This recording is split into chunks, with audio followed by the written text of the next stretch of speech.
सुप्रभात बच्चों, हिंदी की कक्षा में आपका स्वागत है।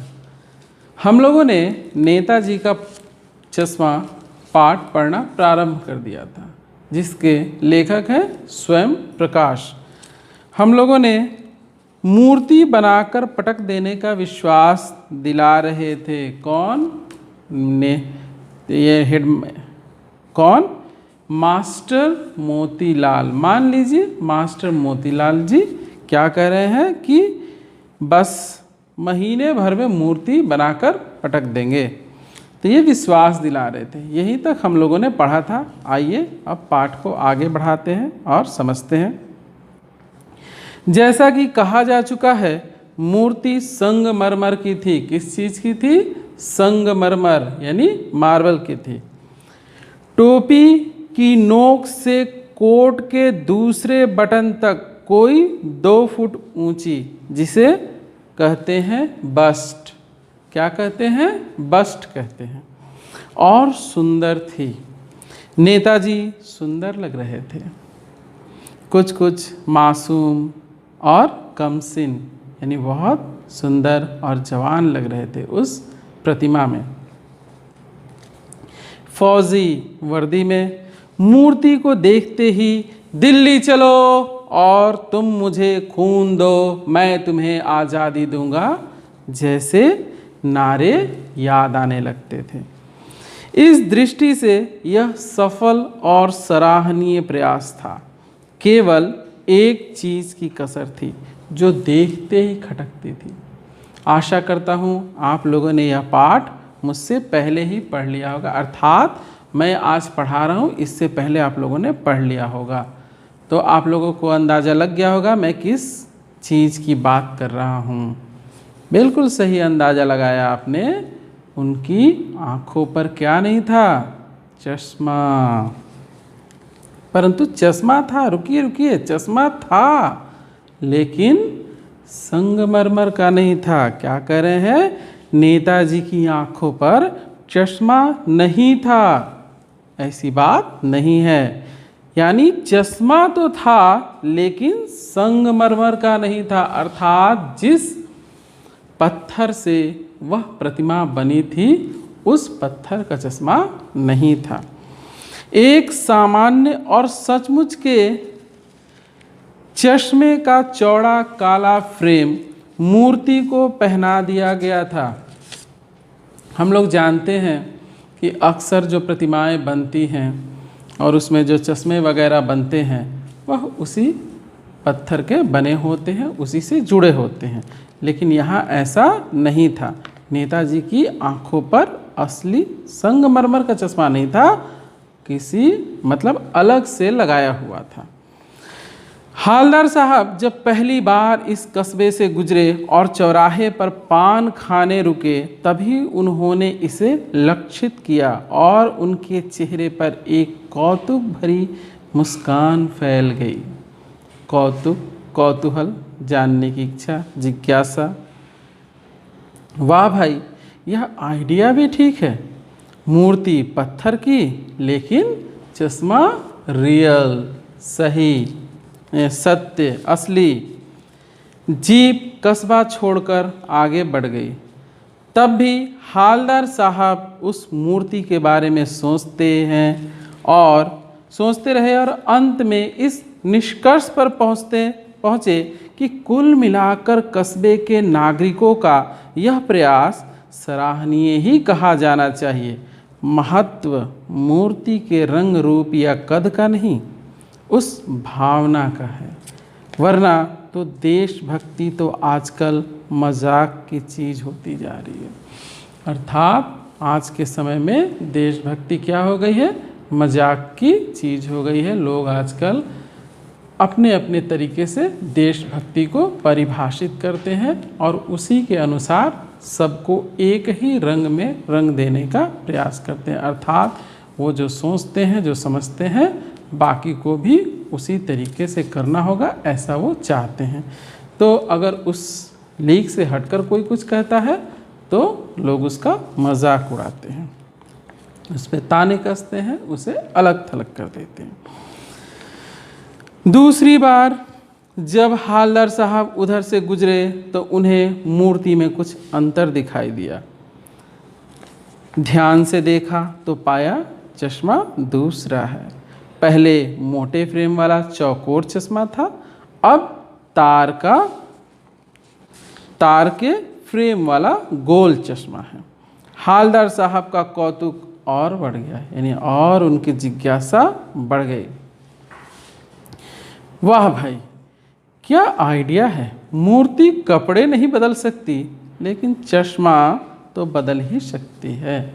क्या मान लिया, मूर्ति कपड़े नहीं बदल सकती, लेकिन चश्मा अवश्य बदल सकती है। तीसरी बार फिर नया चश्मा। हालदार साहब की आदत पड़ गई हर बार कस्बे से गुजरते समय चौराहे पर रुकना, पान खाना और मूर्ति को ध्यान से देखना। एक बार जब कौतूहल दुर्दमनीय हो उठा तो पान वाले से पूछ लिया, अर्थात अब उनकी जिज्ञासा को वो और रोक नहीं सकते थे। उनकी जिज्ञासा इतनी बढ़ गई थी कि अब वह अपनी इच्छा का दमन नहीं कर सकते थे।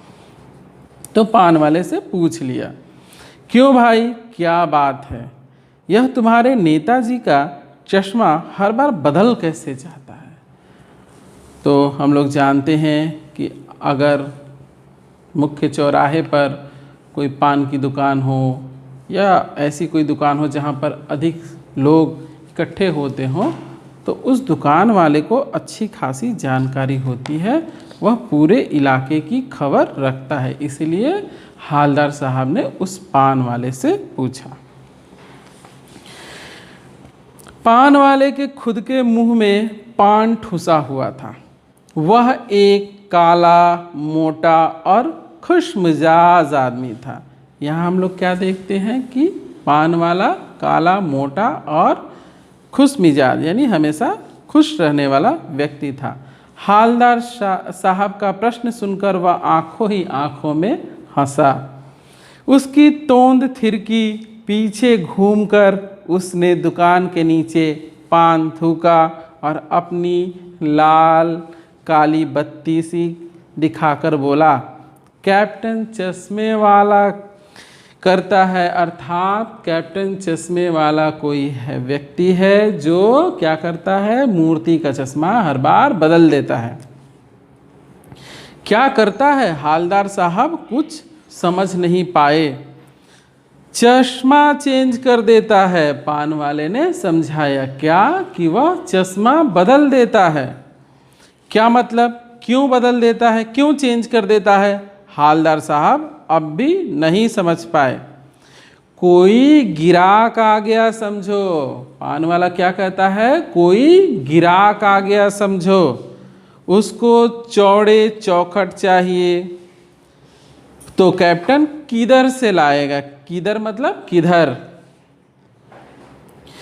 उसको मूर्ति वाला दे दिया। अर्थात अगर कोई ग्राहक आया, उसको मूर्ति पर लगा हुआ फ्रेम पसंद आ गया, तो वह क्या करता था, कैप्टन चश्मे वाला उस फ्रेम को उतारकर ग्राहक को दे देता था और वहाँ पर दूसरा फ्रेम लगा देता था, दूसरा चश्मा लगा देता था। उधर बिठा दिया, पान वाला क्या बोल रहा है, उधर बिठा दिया, यानी उधर चश्मा लगा दिया।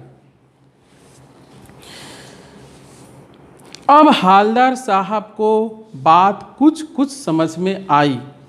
एक चश्मे वाला है जिसका नाम कैप्टन है, उसे नेताजी की बगैर चश्मे वाली मूर्ति बुरी लगती है, बल्कि आहत करती है, मानो चश्मे के बगैर नेताजी को असुविधा हो रही हो।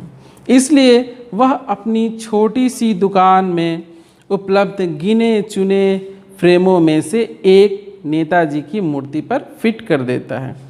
लेकिन जब कोई ग्राहक आता है तो उसे वैसे ही फ्रेम की दरकार होती है जैसा मूर्ति पर लगा है। तो कैप्टन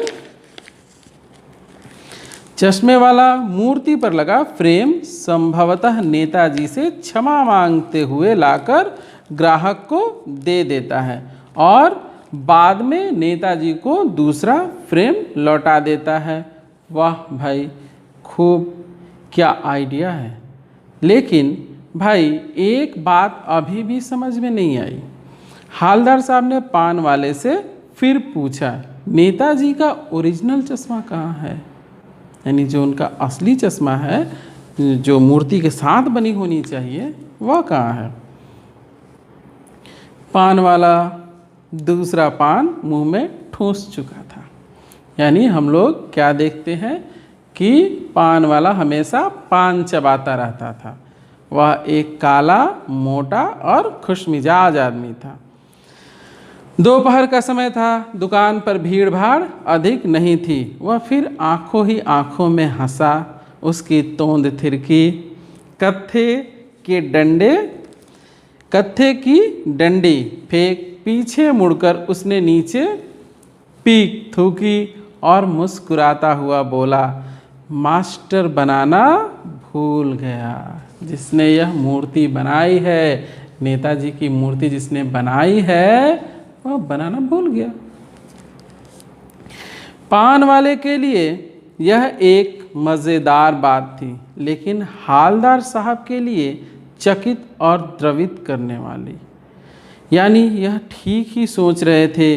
मूर्ति के नीचे लिखा, मूर्तिकार मास्टर मोतीलाल वाकई कस्बे का अध्यापक था। बेचारे ने महीने भर में मूर्ति बनाकर पटक देने का वादा कर दिया होगा, बना भी ली होगी, लेकिन पत्थर की पारदर्शी चश्मा कैसे बनाया जाए, कांच वाला, यह तय नहीं कर पाया होगा।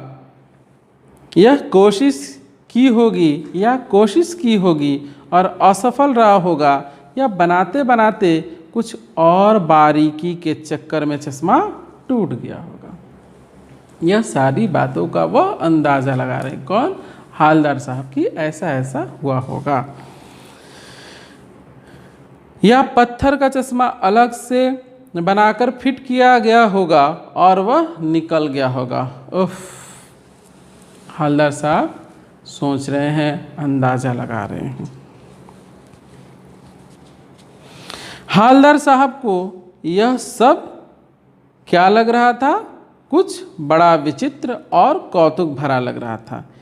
इन्हीं ख्यालों में खोए खोए पान के पैसे चुकाकर चश्मे वाले को देशभक्ति के समक्ष नतमस्तक होते हुए वह जीप की तरफ चले, फिर रुके, पीछे मुड़े और पान वाले के पास जाकर पूछा, यह कैप्टन चश्मे वाला नेताजी का साथी है या आज़ाद हिंद फौज का भूतपूर्व सिपाही?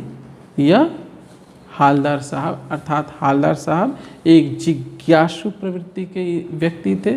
वह अपनी जिज्ञासा का दमन नहीं कर सकते थे, तो उन्होंने पान वाले से पूछ लिया, क्या ये नेताजी का साथी है कैप्टन चश्मे वाला, या आज़ाद हिंद फौज का भूतपूर्व सिपाही?